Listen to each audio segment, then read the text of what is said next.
I'll have to call the meeting in order just a second.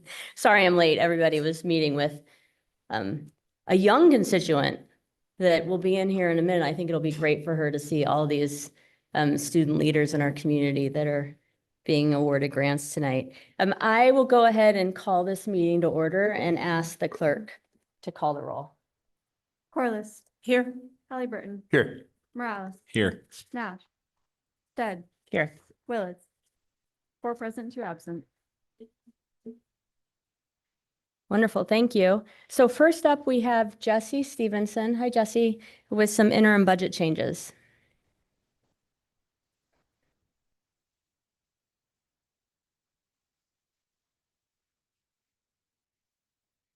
There we go. Madam Mayor, members of council, I'm here to present the August interim budget changes. The first item is $185,000 for the appropriation for the fire department to replace the leaf spring suspension on ladder 5 with an air suspension. The tiller seat on the current ladder has a rough ride that has caused some safety concerns. So another fire department recommended that our fire department replace the suspension with an air suspension to fix the problem. Item number 2 is an $82,000 appropriation for fire for 4 grants that have been previously approved by City Council. These include $3,000 for a firefighter license plate grant for fire safety education, $45,000 for a hazardous material emergency preparedness grant for hazmat training, $14,000 for a state Homeland Security grant for training and equipment for trench rescues and structural collapses for Idaho Technical Rescue Team 2, and $20,000 for a state Homeland Security grant for training and equipment for Regional Response Team 4. The third item is $251,772 for an appropriation to the mayor's office and finance related to ARPA. $51,772 will be appropriated in the mayor's office for ARPA-related administrative costs. $200,000 will be appropriated in finance for consultants to accelerate citywide grant-seeking efforts. $100,000 of this would be used for a consultant to maximize our pursuit of federal funding opportunities, and another $100,000 would be used to supplement our grant writing capabilities in the short term. The next item is $191,400 for IT to migrate the city's electronic plan review system to a cloud-based solution. The vendor will no longer support our on-premise software starting in January of 2025, and $131,200 of this would be for the first year of a new subscription, and $60,200 is for implementation. The next item is $19,167 to transfer funding to the Heritage Fund on the library's behalf to pay for Boise's portion of the Links Consortium annual fee. This consortium maintains a shared materials catalog for Idaho member libraries and supports the interlibrary loan program. The next item is $29,000 for parks for the C.W. Moore Park Restroom Project using other project savings. This funding would be used to remove and safely dispose of a several 100-gallon storage tank that was discovered underground on the premise, which is believed to be filled with diesel or kerosene. Once removed, the soil will be tested for contamination, and any necessary remediation efforts will take place at that point. The next item is $415,000 for parks to accelerate FY25 funds and projects into FY24. $65,000 of this would be used to complete 2 new Ridge to Rivers trails before the winter season, and $350,000 would be used for the second phase of improvements for C.W. Moore, including a redesign of the park, which may change the water feature, add ADA upgrades, and pathway and plaza improvements. The next item is $562,457 for planning CDBG and home funds for a cash balance adjustment. This revenue would fix a long-standing cash balance discrepancy between the city's cash balances for these programs and the official HUD cash balances. An analysis conducted by HUD, HCD, and city audit staff determined that this issue is likely due to a reporting error around the year 2000. Funding source is cash accumulated from interest income and unrestricted income from loan repayments, and $409,000 will be directed to the CDBG fund and $153,000 for the home fund. The next item is $386,000 for police for 3 grants that were previously approved by City Council. This includes $16,000 for a law enforcement liaison program to develop law enforcement relationships, $350,000 for a highway safety grant program, and $20,000 for a Partnership for Success law enforcement grant program.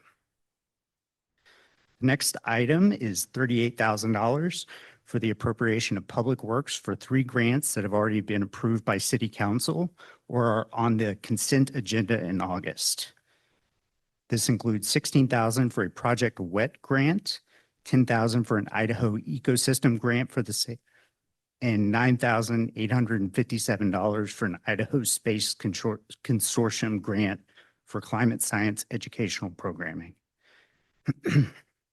Last item is $1 million for public works for the planning of a recycled water and desalination facility from the Water Smart Water Recycling and Desalination Program grant.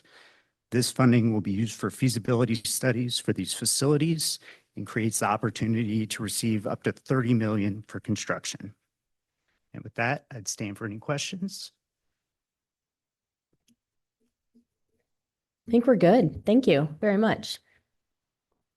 Are you doing motions? Wait. Sorry, I thought you had something to add. Oh, Madam Mayor, I'll just say really quick before we make motion. It's a big, lots of budget changes here, in part, I think, because we had just approved the budget and then we were on hiatus for a few weeks. But this is really exciting work that's going on here. It's library, public safety, artwork, parks and pathway access. And I know that behind each one of these is a tremendous amount of effort, collaboration and research from our staff. So I just wanted to thank everybody for their work and really looking forward to seeing these projects implemented. With that, I would make a motion to approve the interim budget changes. Second. We have a motion second. Any other discussion? Yeah, Madam Mayor, I would just, I would second everything that Councilmember Stead just said. I feel like the theme of tonight is grants. So a lot of grants being given to some of our community members, but a lot of grants that some of our staff have worked on as well. Public Works, Fire, and Police specifically. And some of these grants are a really big deal. They're allowing us to do things that we might not have been able to do otherwise. And looking specifically at some of the ones with our police department, both the highway safety grant and the Partnership for Success law enforcement grant program are going to help directly with our traffic fatality review task force and some of the things that we're seeing there, making sure that we're making our roads safer for all types of users, making sure that we're cutting down on underage drinking and driving. So, some of these amounts, they're not huge, but they make a big difference. And they allow us to do programs that we wouldn't have been able to do otherwise. And those will be similar to some of the things that you all are doing, but maybe at a slightly bigger scale and ones that we get to do at the city. So I appreciate both the implementation that you all will be in charge of once these, grant funds go out, but also the work that went into them as well. So thank you. All right, thank you. Clerk, will you call the roll? Stead, Yes. Corliss, Yes. Halliburton. Yes. Morales, Yes. all in favor, motion carries. Well, and next, we're going to move the Bloomberg Climate Grant Program up. So Alex Brooks will make her way up here for a presentation. As she's doing that, I just want to say a couple things. I want to thank the Bloomberg Foundation and the work that they do with cities and the investment they've made in our city, our staff, and now our community members to help us achieve our goals. And I'm really excited about this program. This program came about because the Bloomberg Foundation invited some cities to attend the UN Climate Conference last year. Boise was one of them, and so I was honored to go. And then they offered to the mayors that attended the climate conference through their programming the opportunity to have this grant to then pass through to young leaders in our community. So we've got ambitious climate goals, and we've got to have them because it's the only way to protect our health and to make sure in the long run that we've got jobs and a vibrant, healthy community for all of you in the room, for little Penny here who's going to start third grade tomorrow, and those that come after us. And we've got those goals, and a big part of being able to meet those goals is having community members participate along the way to help us meet our carbon neutral goals by 2050, our clean electricity goals by 2035. And so this grant is a great opportunity. The Bloomberg Foundation awarded us $50,000 to then award to young leaders in our community. I said to some of you beforehand that I was nervous because it was summer that folks wouldn't hear about it and we wouldn't have applicants.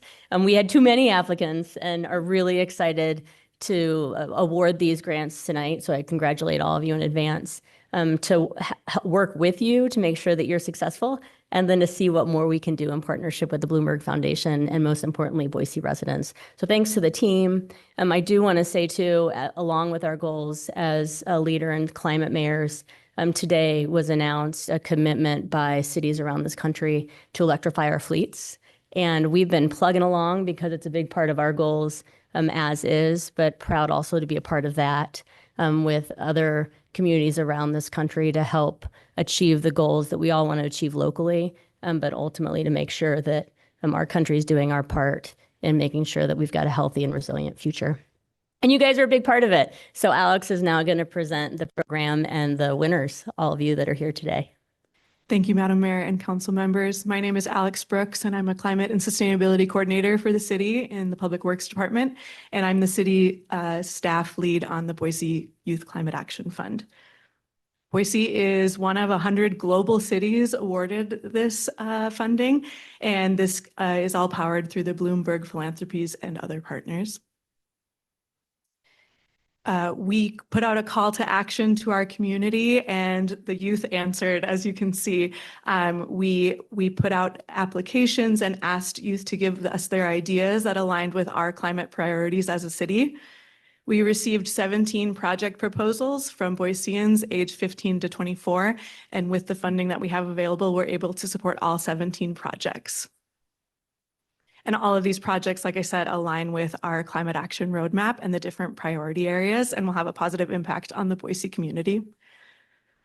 Here's an example of a few types of projects that we have going on: some tree plantings, pollinator plantings, wind power education, fast fashion education, dragonfly research, and access to outdoor gear and education. And we have a list of all of the projects selected. As you can see, they all align with the climate priority area, whether that's buildings and energy, consumption and waste, innovation and engagement. We also have projects in the natural environment area and transportation. And along with each of these projects, each youth group is working with a sponsor organization. And so you can see those listed here as well. Projects will be implemented between September and December, and through the hard work of our young people here, we will be eligible to apply for an additional $100,000 for similar projects in year 2025. Thank you. I wondered, Alex, if you could go back to that list and call out the projects individually, and then if members from each of those projects would stand so you can be recognized. Sure, that would be if great. you don't mind. We have quite a few of our young people here today. We don't have every project, but those that are with the community solar mural. Wind power education. LED light retrofits in schools. Can crushing competition. Educational book recycling. School compost and recycling. Fast fashion education. Access to outdoor gear and education. A mural at our watershed education center. The Placer Institute, which is an environmental education program for high schoolers.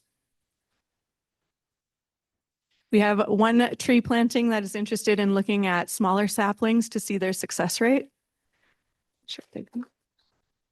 Pollinator planting project. Community xeriscape garden. Our second tree planting is very interested in getting young people involved in volunteering. Idaho Native Planting Project. Our Dragonfly Research Project. And our public e-bike chargers. Thank you. Well, congratulations, everybody. Thank you so much for choosing to participate, for coming up with your great ideas. Look forward to seeing them implemented and reviewing the progress when this is complete and then seeing what's next, because you're all setting the trail, really. Like, you're the first group, look forward to the next, but everybody will learn from the work that you do and be inspired by it. And we are excited about seeing this, go so much further beyond the work that you'll be doing too. My council members might have something that they want to say as well, but congratulations. Madam Mayor.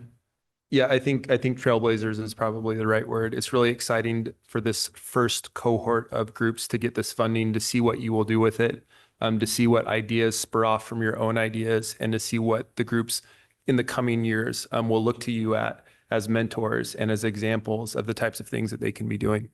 I gotta tell you, when I started the Boise Bicycle Project, I was 25 years old. I had a $5,000 grant. And that was the only thing that we had to get that organization started. And it's still alive today, 15 years later, 21 employees.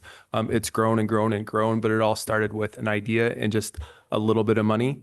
Not that much more money than some of you have for your own ideas. And so again, I'm excited to see where you all take this.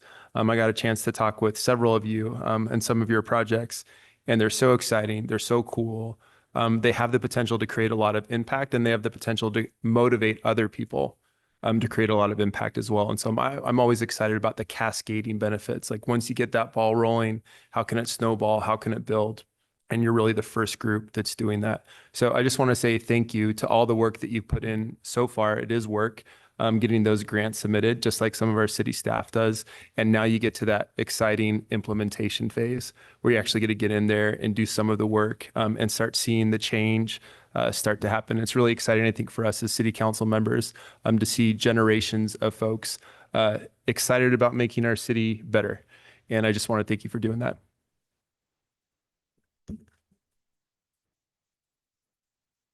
Madam Mayor. Yeah, I want to thank everyone for your creativity and for your willingness to get involved. I know as young adults, you have so many other things you can be doing.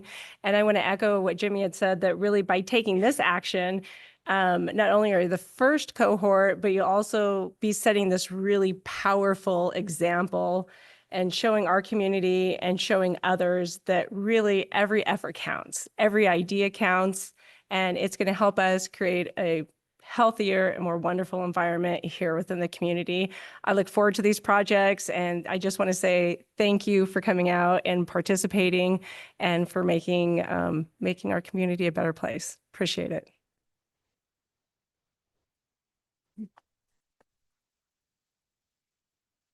All right. Well, Madam thank you. Mayor. Yeah. I- Oh, wait, I thought I'll you said say, you were fine. I just don't want to get any clapping after my comment. We don't normally clap for ourselves, so we're getting a kick out of this up here. Yeah, you all are the ones that deserve the applause. Honestly, thank you so much for all the work that you've put into these projects. And I just wanted to point out that, we're all going to learn something from each of your projects. And I hope you look up here and you think, like, we're your normal neighbors up here trying to do what is best for the city of Boise. And the things that you learn in your projects, we're going to be actively invested in finding out so that we can help apply those things throughout the city. Already in chatting with you this afternoon, been able to learn some things I didn't know about, like community solar, something that isn't really allowed here now, but that through this project, we might be able to learn a little bit more about and see if it's something that's beneficial to our community and actually see policy action that'll house it. So really, really appreciate all that you're doing and investing into this, and so excited to learn from you. Thank you. Madam Mayor, I had shared with a couple of the young women tonight, but it's of interest to me to figure out how we can make climate action accessible for our community and not just city goals. And the city does a great job, but I really look forward to these projects as helping to open the door to that accessibility by other community members. that, you know, you're learning, as Jordan was saying, you're learning, you're able to share that with us and share that with our community. And it's maybe just one step closer to getting people in line to being interested in things they probably hadn't considered before. Like, would solar fit their property? Does a pollinator garden make sense for them? These little things that everybody can participate in. So I appreciate the work that you are all doing to make that accessible for our community. Well, thank you all. Congratulations. We'll see you again. Feel free to move on and celebrate. You're welcome to stay, but you do not need to feel obligated to stay. Thank you all very, very much. And good luck with start of school tomorrow.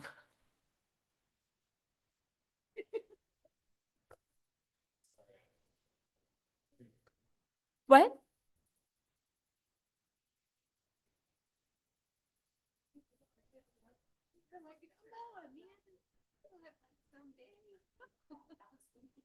All right, we're going to move into the presentation now on our childcare ratio changes. And as Kate's getting ready to present, I appreciate the school districts here and Just for Kids. And it's been really important to me, to this council, that we do all we can to make high quality childcare accessible to as many residents as possible, because it means we're taking care of our kids so that moms and dads can get to work and build strong lives. And so we're being as creative as we can. Looking at ratios was a request that we received from the childcare community, and we're ready to make some changes. So Kate's here to make a presentation. Madam Mayor, Council, great to be here. I am excited to share this information with you tonight. And Mayor, thank you for teeing up. Yes, the school district administration, in addition to the program coordinator for Just for Kids, is here. And this wouldn't have been brought up or even brought to our attention if it were not for their advocacy. And so thank you very much.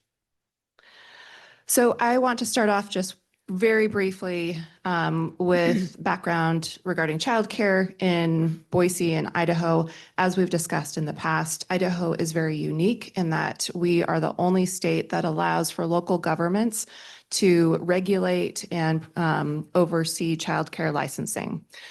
So we have local control.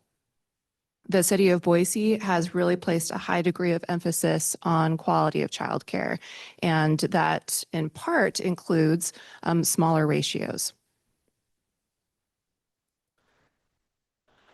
I wanted to include this slide because previously, it was several months ago where I came before you and talked about all the ways in which we can explore addressing the childcare crisis. And one of those was modifying city code for school-aged children. Our current ratios are noted here. Currently, all children age 5 to 12 are 1 point, if you will.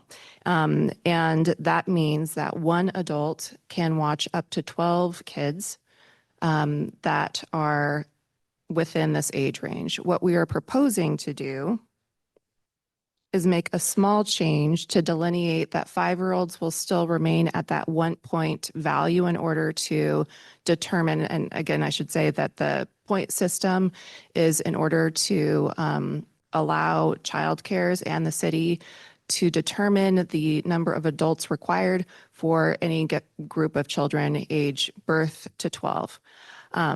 The proposed change contemplates 6 to 12-year-old kiddos. Instead of 1 point, the evaluation would be 0.8. That would allow for childcare providers, such as Just for Kids, to have 1 adult per 15 older kids. In speaking to Allison just before we started tonight, she noted the kind of juxtaposition or the regulations that we have at odds. So during the day, these kids are students in school, and typically class sizes range, somewhere between 20 to 26. Thank you. And as soon as the bell rings and they leave their classroom and go to childcare, this ratio kicks in and it requires that we have one adult per 12 kiddos. So this proposed change is going to greatly impact the Just for Kids programming, and we are also extending this proposed ratio change to all childcares in Boise, not Just for Kids. We have consulted a number of partners in this process, including the Idaho AYC, of course, the Boise School District, Giraffe Laugh, the Treasure Valley YMCA, and the Department of Health and Welfare.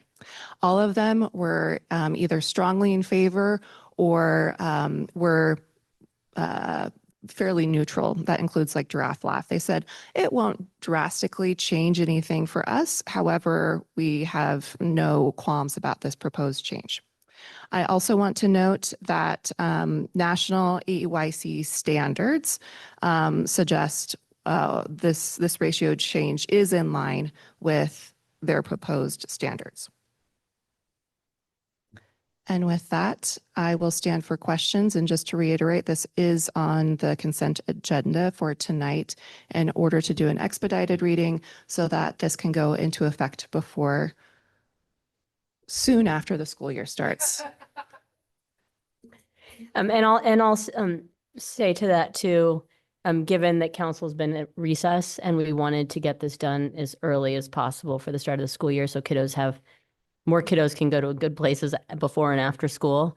And we're doing this expedited reading because we've been at recess for the last 3 weeks. Any questions for Kate? Comments, anything? Go ahead, Jordan. Yeah, Madam Mayor, Kate, thank you so much for the presentation. Can you talk a little bit about the online tool that was kind of part of this package? I'm assuming because you may have a program that has a number of different kids that are different point values, that this online tool is a calculator of some sort. Could you talk a little bit about that? Yeah, this tool has been requested over the years by a number of individuals, both for parents and for childcare providers. Just anecdotally, in writing the memo and determining the ratios, the city attorney and I had back and forth as to what was correct and incorrect because it is not a straightforward process to determine this math. Because people really want to do right by the code and understand it, we have suggested that internally we explore creating that online calculator that is accessible for everyone to utilize in order to determine the ratios. Awesome. Thank you. I'll just, Madam Mayor, if I can just make a comment, I really supportive of this direction, being able to be responsive, first of all, to feedback from the experts, from those that are providing this care to our kiddos, and just from feedback that I've received from one of our larger childcare providers in my end of town. They were super, super excited about this. So thank you for your time and effort on it. Madam Mayor. I think that, that there's support, from council and that we're going to affirm this direction. My mom was a kindergarten teacher for 25 years, 5 and 6-year-old kids, and I had never really thought about it from the perspective of she was managing that entire class. And then as soon as it was over, the kids were potentially going somewhere else. And then not that it's not a lot of work. It is a lot of work to manage that many kids, but it makes sense. And it's in line, with the standards that we see across the country. I appreciate all the partners that were involved, and I appreciate the city's effort in reaching out to those partners. And Kate, you always do a really great job at making sure that the folks who are in the trenches, who are there every single day, and who know these issues the most, are aware of it, are on board with it. And then we're getting that feedback and input. And with that feedback and input, it makes it really easy for me to say, like, yes, this seems like a good idea if this is what I'm hearing from the folks that are actually out there doing it. So thank you for participating. And Kate, thank you for all the work that went into this. Yeah, Madam Mayor, just quickly, I just want to thank our partners for bringing this up. I think this is a great model of how, with some support of items we might not even be made aware of, that our ratios weren't quite in line, can make a really strong, impactful to our city. Because with this means more children are going to be benefiting from more enriched learning environments. So we'll have more kiddos there, and the parents will have peace of mind. So thank you for bringing this to our attention. And Kate, thank you very much for all your work on this. Thanks, Kate. Thanks, Boise Schools, Just for Kids. I don't know if all of council knows that 4.5 years ago, Kate said to me before she was at the city as a new mayor, she said one of the biggest issues facing economic development in this community is childcare. And that was before COVID, when all of us realized that childcare was an economic development issue. And she's helped me, us, work on this issue since that moment. Really appreciate it.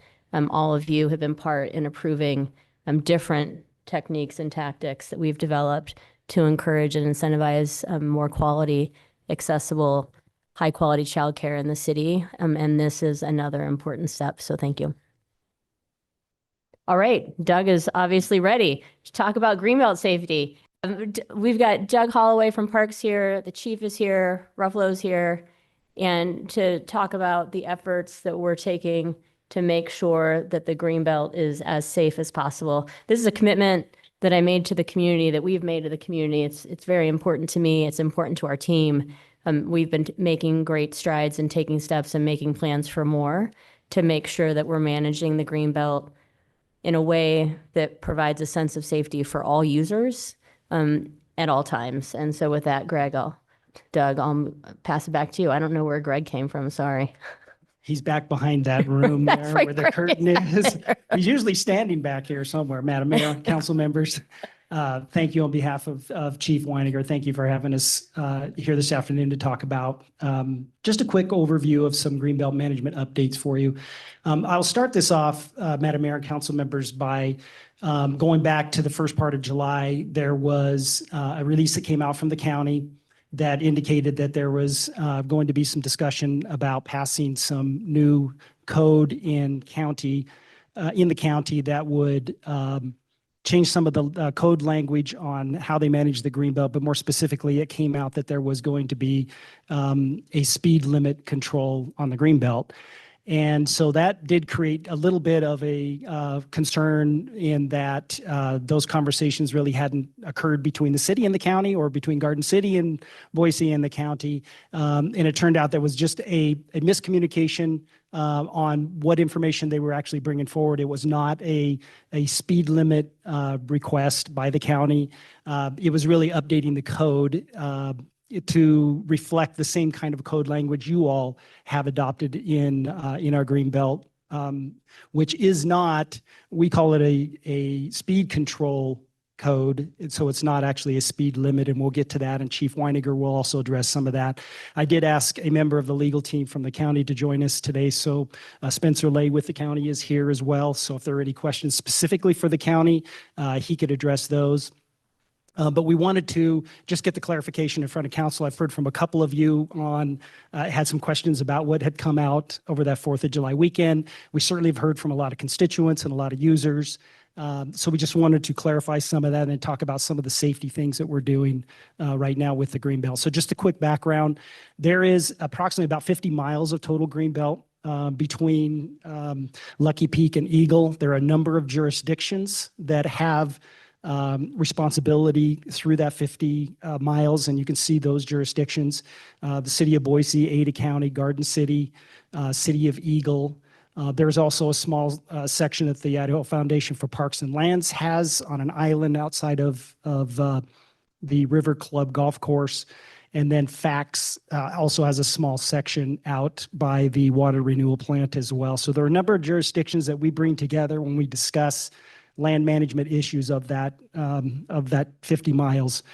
25 miles of the Greenbelt is the city. So that's what's located within the city limits of Boise. The preponderance of that obviously is in the core of downtown, in which I'll show you a map here in a moment that kind of shows you where all the different jurisdictions lie. But without Madam Mayor telling you or the council, I think everyone's well aware, arguably, this is probably the most popular, we consider it a park, popular park in our system, and could well be the most highly visited and visible park in the entire state of Idaho. So it's a very important recreation amenity in our community, but it's also equally as important as a transportation corridor as well. I know this is a little bit busy map. If you look at the legend down in the left-hand corner, that kind of gives you an idea when you're looking at color schematics on who has what through the county. The green in the middle is the city of Boise. So as you see, we have most of the Greenbelt inside probably, well, not probably, the largest geographic portion of the Greenbelt, meaning it's the most congested, it's the most highly used. It flows through 5 different ribbons of jewels, so there's a lot of ingress and egress locations through those parks, in and out of the Greenbelt. The county primarily is in the east and southeast side, and that's what's in red to the right of the map. And then Eagles of blue on the left, and then the yellow adjacent to the city of Boise there, that is Garden City's portion as well. And I know I can speak on behalf of the users. They really don't care when I leave county and go to Boise, or I leave Eagle and go into Boise, or I leave Garden City and go to a county or a Boise stretch. They just care that they have uninterrupted usage of the Greenbelt, that it's well maintained, that it's safe, and that the etiquette is adhered to throughout the different portions of the Greenbelt. So our responsibilities for that 25-mile stretch, we are responsible for trash removal. We have approximately right around 50 different trash receptacles throughout that 25-mile stretch. We are responsible for the infrastructure and lighting along the Greenbelt, as well as pathway maintenance. This is a big one. That next bullet is etiquette messaging. This is something we're working on literally daily. We believe, obviously, strong communities and strong society is built upon, common courtesy, and built upon observing the etiquette that you have in public use areas that are open to everybody. So we spend a great deal of time on that etiquette messaging. The signage and wayfinding along the route also is our responsibility, as well as habitat enhancements between the Greenbelt and the Boise River. Also, the enforcement is, we have a very robust volunteer program through Boise Police, with our volunteer Greenbelt Patrol. And then, of course, our bike patrol is highly present and highly visible along that entire 25-mile stretch of the Greenbelt. This is your code for the city. This was adopted in 2017, and it really was more of an answer for the explosive use of scooters and e-bike, which were coming into high play at that time. Council felt like there needed to be some sort of regulation around specifically those uses. There was debate, and Madam Mayor may recall the debate about whether there could be a speed limit, or do we adopt language similar to what eventually you did adopt, which is language that says you are traveling at a speed greater than is reasonable for the conditions, rather than having speed limit signs all over the Greenbelt and then asking our bike patrol to have radar guns out and actually manage the speed limit signs, was really the debate at that time. So, Well, and also I'd say, Doug, on that too, the technology was different, if I recall correctly. I mean, the bikes that we were looking at with the 750 watts also couldn't go speeds much higher than that. We're now, right? I mean, it was a different environment than now, while we were having this debate, also recognizing that like cops on bikes with radar guns didn't make sense. But at the time, the bikes were very different too. Madam Mayor, council members, you stole my next point. Oh, I did. It's a Sorry. Great point, though. Sorry, but you called me out for having been on council as part of this debate. But you bring up a very good point, Madam Mayor, in that bullet point you see there, that was crafted at a time when Class 1, Class 2, and Class 3 e-bikes were of the concern. And Class 1 and Class 2 were pedal assist bikes that this had 750 watts and couldn't go any faster than 20 miles per hour. One of the debates we had with our bike patrol at the time was that they have no real way of seeing whether it's larger than 750 watt bike when they see it on the Greenbelt. So there's still difficulty, and even today, and I won't speak on their behalf, of still enforcing that, because they can't really distinguish between bikes unless they are traveling at 40 or 50 miles an hour, which, by the way, that's how fast the bikes are going now that are in these Super C categories. So it's still in Boise City code that we are looking at Class 1 and Class 2, 750 watts, no faster than 20 miles per hour in the city limits of Boise. This is a portion of the code that I think we will need to come back and have some conversations about. I did mention in the beginning of our conversation, Madam Mayor, today, but I do anticipate us coming back and having some more conversations after meeting with stakeholders, after meeting with our Boise Police Department, and talking more through on a future strategy on how we're managing the Greenbelt, that we will be coming back and having discussion about around this code a little bit more. But you're right, Madam Mayor, this is an outdated bullet point there in the code. So Ada County has a public hearing that they announced back early July. It actually is occurring tonight. And it will be to look at really two primary things in this public hearing. One will be to talk about this control of speed, and they're using language that is extremely similar to what you just saw on the previous slide. It's a little bit different, but it captures the spirit of what you have in code, what we have in code in Boise City now. So it will be pretty much that language in their control of speed that they're proposing. And then they're also proposing an MOU that would be between Boise City, Ada County, and Garden City that would be basically a joint powers agreement or a grant of authority agreement that would allow, and Chief Weiniger is going to speak to this, but would allow jurisdictions to be able to enforce each of the city's codes outside of their own jurisdiction. It's a common practice. It's something we've looked at in the foothills as well. And again, Chief Weiniger will delve a little bit more into what that MOU means to the city of Boise. And that's part of what we wanted to have that conversation with council, with the meeting tonight, with the county. We wanted to get out in front with you, Madam Mayor and council members, so that we clear up any confusion, that this really does not have any effect on the management of our 25 miles. It really actually probably adds more to a better user experience across all 50 miles, in that now we're all singing from the same song sheet in the entire county. And with that, I will turn it over to Chief Weiniger, who can talk a little bit more about enforcement, and I'll go over some data points as well. Chief? Thank you, Doug, Madam Mayor, members of council. It's good to be with you again tonight. I think Doug covered much of what needs to be covered tonight, so I appreciate that. And I would be happy to answer some questions. But as we're talking about Greenbelt safety in general, maybe just to be able to share a few data points with you and talk about where we are currently. This memorandum of understanding that is being discussed between the different jurisdictions really started discussion probably well over a year ago as we were talking about some of these issues. And as Doug mentioned, a citizen who is using the Greenbelt doesn't really pay attention or know whether they're on mile marker 2.3 or 2.5 or whatever else they may be, and whether they're in Garden City or Boise or Ada County or Eagle.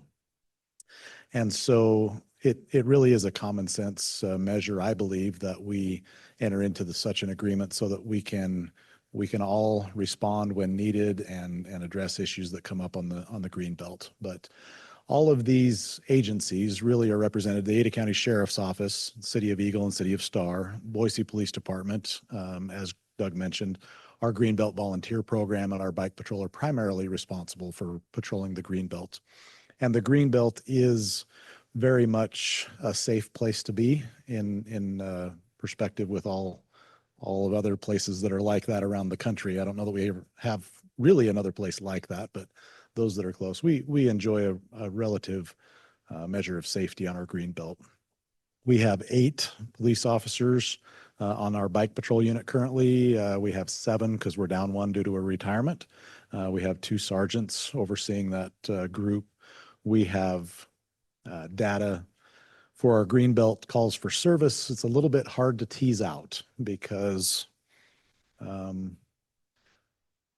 we really pulled information from anywhere from a quarter mile either side of the Greenbelt for these calls for service.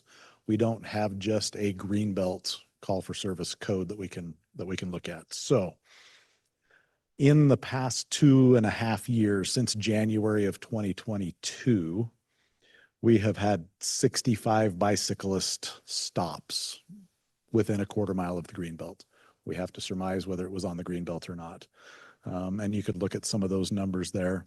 We've had calls for service 11 illegal dirt bikes, and that's broken out through those different reporting areas in the valley that you see there. And we've had 43 attempt to locate a reckless driver in the area near the Greenbelt within a quarter mile either side. So again, when you look at the thousands and tens of thousands of people that have used the Greenbelt in that last 2.5 year period, those are relatively modest calls for service numbers that we've responded to or have been involved in.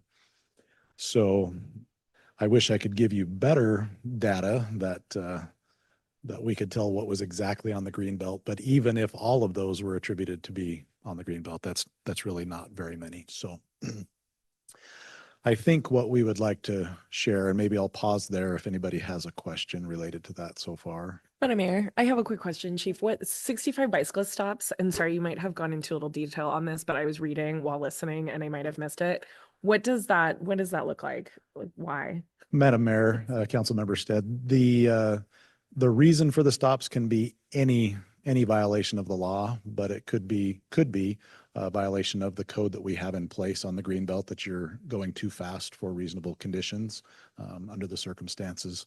It could be a number of other things. Maybe you're, well, the sky's the limit, I guess, as to what it could be. But those are the number of bicyclists that have been stopped in that area. So riding without a headlight at night could be something like that. Does that answer that question? Thank Okay, you. Yes, that's helpful. very good. Madam Mayor. Chief, maybe just along that line. So, I know in a vehicle, police cars are faster than my car, so you're going to catch me. On a bike, our police force, do they have e-bikes? Are they pursuing bicyclists, or are they just yelling at them to stop and they stop? What is that? I mean, I'm just kind of trying to dig in a little bit more into what that actually looks like. Madam Mayor, Councilmember Morales, great question. And we've had maybe some fun around this question. The Boise Police Department Bike Patrol Unit does not have e-bikes at this time. They are kind of purists, if you will. But we do have some e-bikes, certainly at Boise State, and within the department, we have that capability. We have not, to my knowledge, I'll look at Captain Ruffalo, had any pursuits of bicycles that I'm aware of in the recent history. So generally speaking, our bike patrol officers are pretty fit and they can go pretty fast. I don't know that they can keep it up as long as an e-bike can, but we haven't had much in the way of that issue or problem arise. That makes sense. So all of these have been stops that have been conducted and people have been compliant. Madam Mayor, one more question, I think related to this. Surly does make an e-bike, by the way. So I know the BPD's commitment to Surly bicycles and those steel bikes. But do we have any data on crashes? Ones we've had to respond to where there's an injury. I know, like, I've gotten a handful of notifications or emails about them. Are those included here, or some of our injury and crashes in a different spot?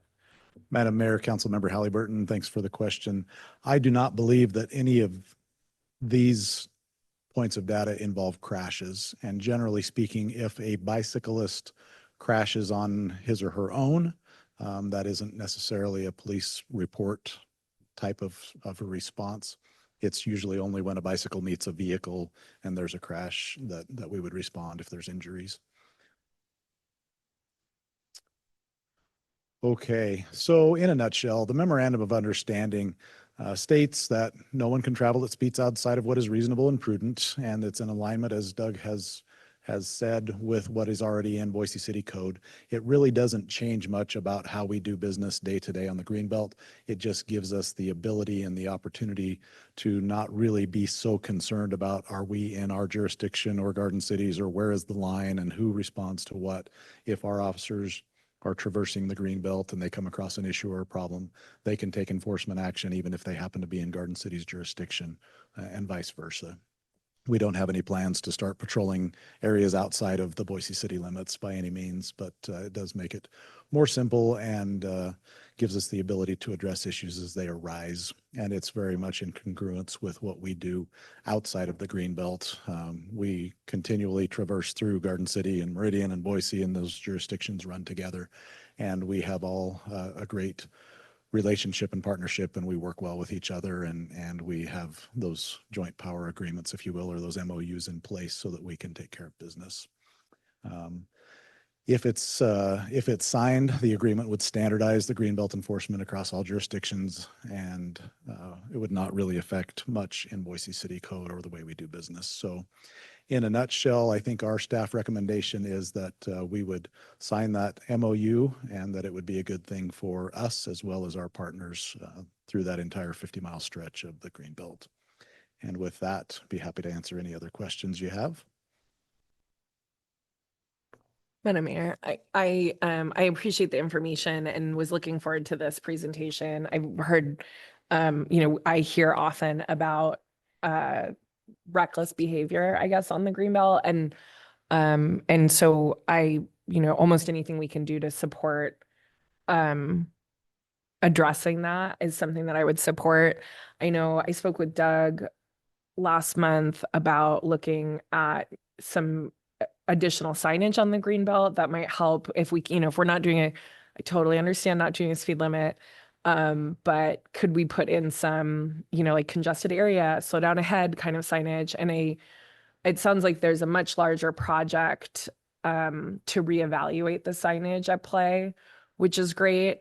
And I appreciate this effort because I don't want to lose track of the trees within the forest kind of a thing. Like there must be ways for us to continue to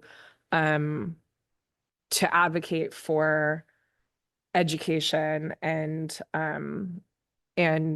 safety on the Greenbelt while still evaluating some of these bigger projects. It sounds like the signage project is turning into like $1 million project. And I appreciate that needs to be done and all of the signs need to be replaced. And I appreciate the efforts that we can put in the interim to keep things at bay as best we can in the interim. Madam Mayor, Council Member, thank you. Doug assures me they have plenty of money in their budget to take care of that. Oh, sorry. Madam Thank Mayor, you. if I may, this is probably more of a comment. I think I'm glad to see this and I'm in support. I think I encourage the local collaboration of our local agencies. I think it just builds, makes us more resilient. And as Doug mentioned, you're not on the Greenbelt saying, well, now I'm entering Garden City and need to change and adjust these rules. I think it's going to be, I think this MOU is a good thing for the entire community. I think this might just be a starting point. I love the Greenbelt like everybody else does, but we're seeing more people. We're seeing more electric type riders. And then we're trying to mesh this with new, younger bike riders, people with dogs, and some things that can be a little more erratic. I don't have a solution, but I do think this is a great first step for ongoing discussions. So thank you. Madam Mayor, Councilmember Corliss, thank you for that. And the evolution of e-bikes does present challenges, but it also presents opportunities for people who wouldn't ordinarily be able to traverse the Greenbelt to be able to access it. And with growth come challenges, and we remain committed to being able to address those and make it a place where everybody can enjoy the Greenbelt because it is a treasure of our community. And it's something we want to continue to do our best to make a safe place for everyone. Yeah, Madam Mayor, if I can just follow up, and I do appreciate us being an open city to having electric bikes on our Greenbelt. On a personal note, my husband's had several back surgeries, and we can only go out as a family because he does have an electric bike and able to do that. So I appreciate being a city that's going to work through these challenges. Thank you. Madam Mayor, I have all sorts of ideas, as you might imagine, on this one. And I guess what I would say is yes, on the MOU, same pathway, same rules, makes sense. We do this with our streets. It would be really weird if you went one area and the laws were completely different on how people were going to be enforced or how rules were going to be enforced and with how people got around. I do think, Doug, as you said, we got to reevaluate like what those classifications are with bicycles. When this went, I was in the audience the last time this came up. And at that point, we didn't have e-scooters in town sponsored by the city. There weren't one-wheel skateboards. There weren't as many people on the Greenbelt in general during that period of time. And I think it's really important that we don't blame any one single user group. The fact is there's a lot of different types of user groups on the Greenbelt, more than there ever has been before, and then just more people in general. And I honestly, I don't think I'm the one who would know the answers to all those problems and how to figure it out. But I do think that there's lots of organizations in our community where like this is their areas of expertise. We're not the only city in the country who's trying to navigate these types of issues. And so I think that there's probably a broader discussion after an MOU gets signed on, you know, what do rules look like? What does enforcement look like? What does design of the pathways look like? Can we do traffic calming on the green belt the same way that we do it on streets? You know, all these different types of things. And then how do we monitor the different types of vehicles as they get more complex, and you can order them from outside of the country and bring them in, and all these different types of things. It's a big conversation. And I think that it probably warrants a community conversation with the experts, you know, in these different fields, bike shops, nonprofit bike shops, different pedestrian groups, those types of things.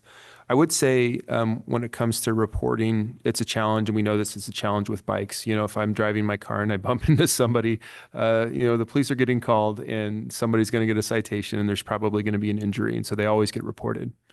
With bikes, it's not the same case. Somebody runs into someone on the green belt, there's probably never a police officer that gets called, even if there is maybe a minor injury. You know, people are probably walking away without actually getting reported. And so many of the problems that happen on the green belt, we don't have any data that collects those. Same thing happens on the street. We know those are near misses and different things like that, where if it happened with a car, it would be much more extreme and we would know about it. And so I think there's a lot of data that we don't have, and we got to figure out how we can get to actually make some of these decisions. And we got to have the same rules across the jurisdiction. And I think the work that's gone into putting together this MOU makes so much sense right now as we kind of kick off a larger discussion.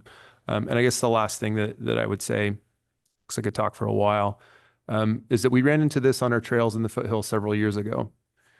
And one of the things that we realized pretty quickly is that we had to, one, implement some different rules on the foothills. I'm not saying that we need to have directional trails on the greenbelt, but one of the things that we realized is that we needed more trails.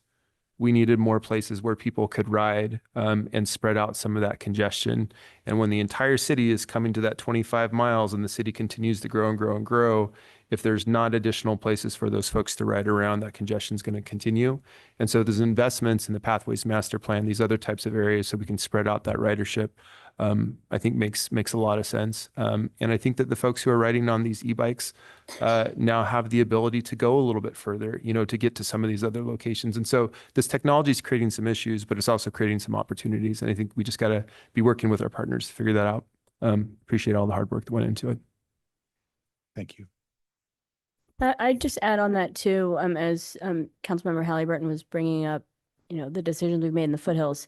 There's another thing, and that's the piece that I thought you were going to bring up when we started the Happy Trails program. And I've heard from so many residents that, especially those of us that have been here for a long time, that they wish that they just saw us helping people understand like the basic courtesy of how you use the green belt. Like back in the day, my husband and I still do, you know, on your left, whether you're running or biking or what have you. And that's gotten lost. And that Happy Trails program, even though I thought some of the logos were a little bonkers, was aimed at that, like helping people remember that we're sharing these trails in congested areas and like, let's be a little happier about it. So while we're working on signs, while we're looking at temporary solutions, yes, we have an MOU, and the Pathways Plan it'll spread people out when we get these, you know, from farmlands to the foothills and connecting to the river, opportunities for people to ride.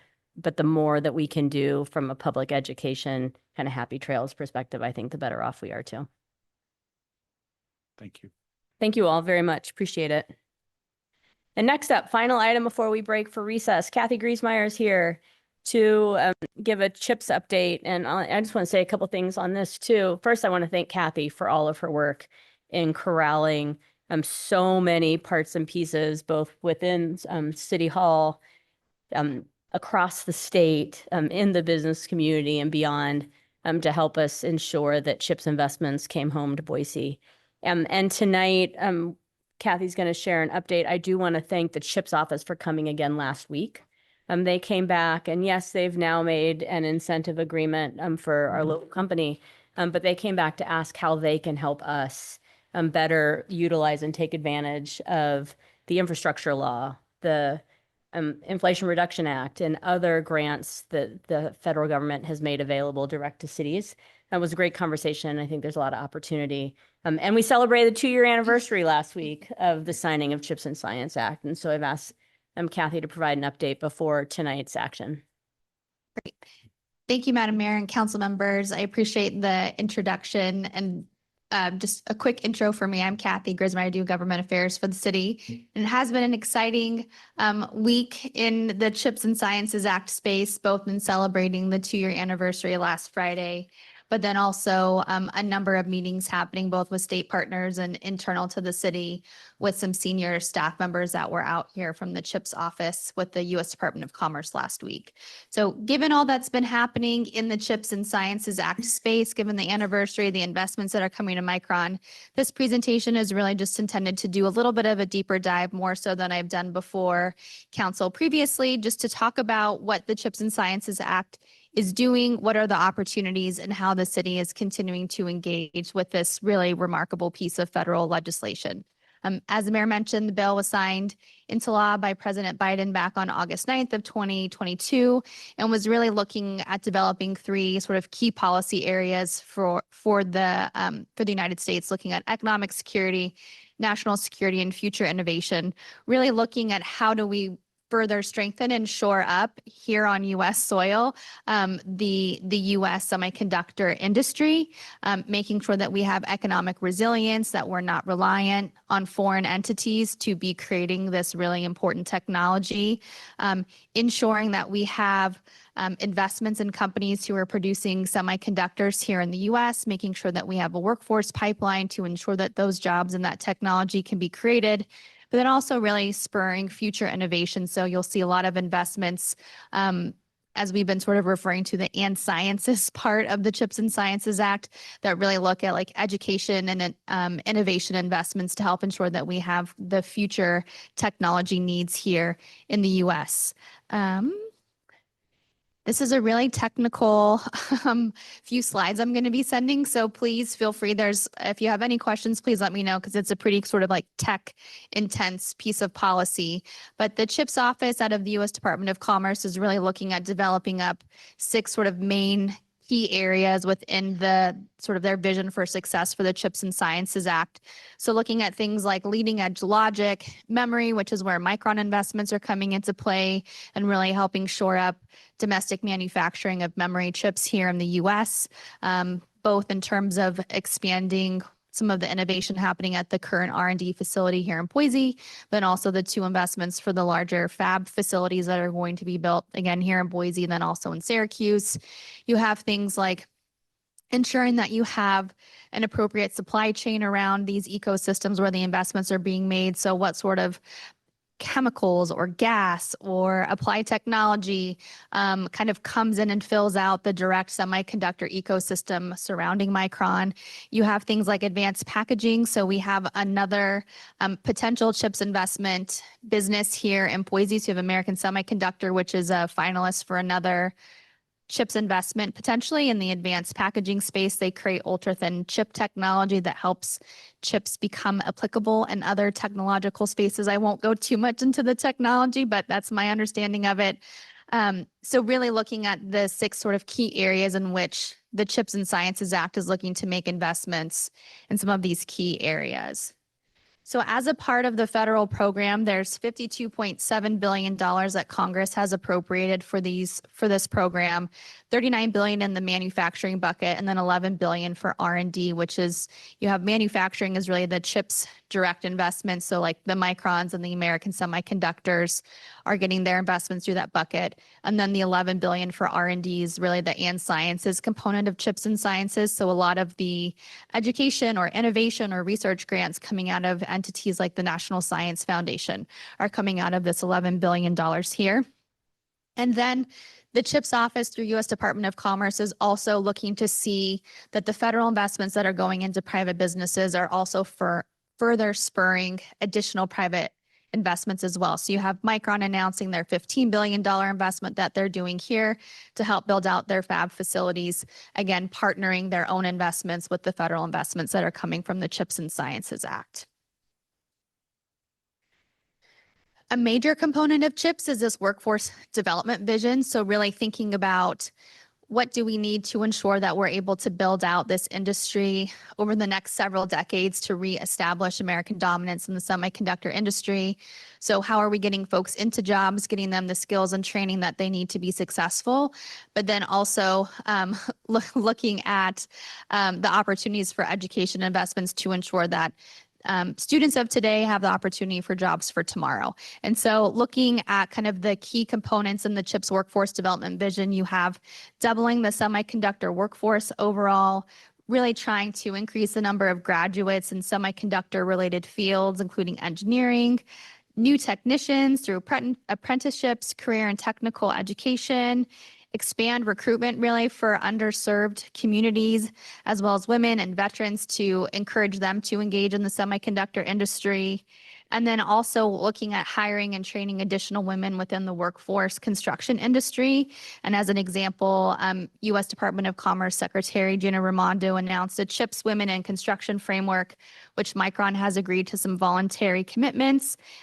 Really, as part of their commitment to that, they'll be doubling their number of women in their workforce, but then also looking at things like the childcare investments that they've made in building out their own facility, again, as another metric to helping them meet this moment and help ensure that more women are able to participate in this particular industry. So as we're thinking, there's certainly investments coming to the companies, but a lot of opportunities for state and local partners to ensure that they have a role to play in making sure that these investments are successful in their rollout. So looking at how different government partners can come together. So looking at state, regional, and local partnerships to ensure really that this local cluster is successful. So part of this CHIPS visit we had last week, we have direct investments coming to Micron. You want to ensure that the company is successful in building out this industry, but in order for them to be successful, the CHIPS office is looking at a number of other co-related issues that need to be successful as well. So things like supplier attraction, making sure that they have higher ed partners and workforce development partners, again, thinking about their workforce talent pipeline into the future. How are we bringing trade unions and labor unions to the table? And then how are we looking at local governments to step into this space and help make sure that their workforce infrastructure needs are met? Clean water, homes to live in, childcare access, all of the things that make these investments possible. And so we're excited that we have been coordinating regionally here with the governor's office, Idaho Department of Commerce, Idaho Workforce Development Council, Boise Metro Chamber, Boise Valley Economic Partnership, and then the city have all been coming together, meeting as a unit to really talk about how can the state and the city and regional partners align that vision and help make sure that Micron and other partners are able to be successful in these next few years, decades. And again, just another slide kind of showing how the CHIPS office is thinking about these regional clusters. Again, each of these components having an important part to play in making sure that that $6.1 billion that's coming to Micron is really able to be developed successfully.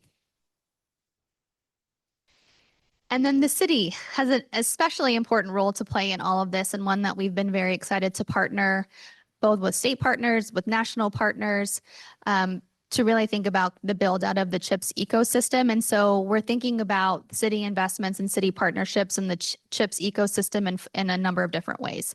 So one, there can be direct support for these investment projects. So meeting with the companies, providing letters of support, better understanding what their potential construction needs might be. So for Micron, for example, temporary housing, water needs, permits and whatnot. Then looking at collaboration. So again, this is part of those state and regional partners meetings that we're having with the state, with the Chamber, Department of Commerce, Workforce Development Council, and so on. The mayor has been asked by the United States Conference of Mayors to chair a CHIPS implementation task force in partnership with the U.S. Department of Commerce and the CHIPS office. So really an opportunity to meet and to collaborate and to think creatively with other mayors and city leaders across the country, both for cities who are direct CHIPS investment cities like Boise, as well as those who are looking at what are some of the other opportunities that might come from the CHIPS and Sciences Act, and really thinking about ways that we can partner and share information, whether it's workforce training, kind of rapid fire response to whatever the construction needs of the time might be, and then also brainstorming ways that states and local governments can work together. You'll have in your special business packet later today an opportunity to memorialize a sister city resolution with the city of Syracuse, and recognizing our two communities are bound together by this investment from the CHIPS office to Micron. And so again, continuing to partner with other local governments as we're navigating these next steps in the CHIPS rollout. And then also continuing to coordinate some of our federal funding asks. As the mayor flagged, the CHIPS and Sciences Act is a part of President Biden's and the Biden administration's Investing in America agenda, which is coupled with the Infrastructure and Investment Jobs Act and the Inflation Reduction Act. And so really, the CHIPS office is very interested in figuring out ways to stack benefits for communities and better understand, investments that make CHIPS possible can also be leveraged and supported with other investments through the other two major congressional packages as well. So trying to think through, like, what does our workforce need in terms of housing in the long run? What do we need in terms of public space preservation, our climate goals, water, transportation? The list can go on and on. But really looking forward to continuing to build relationships with the CHIPS office and their relevant federal agencies to help make sure that these investments we're really able to stack and bring home the benefits to the community.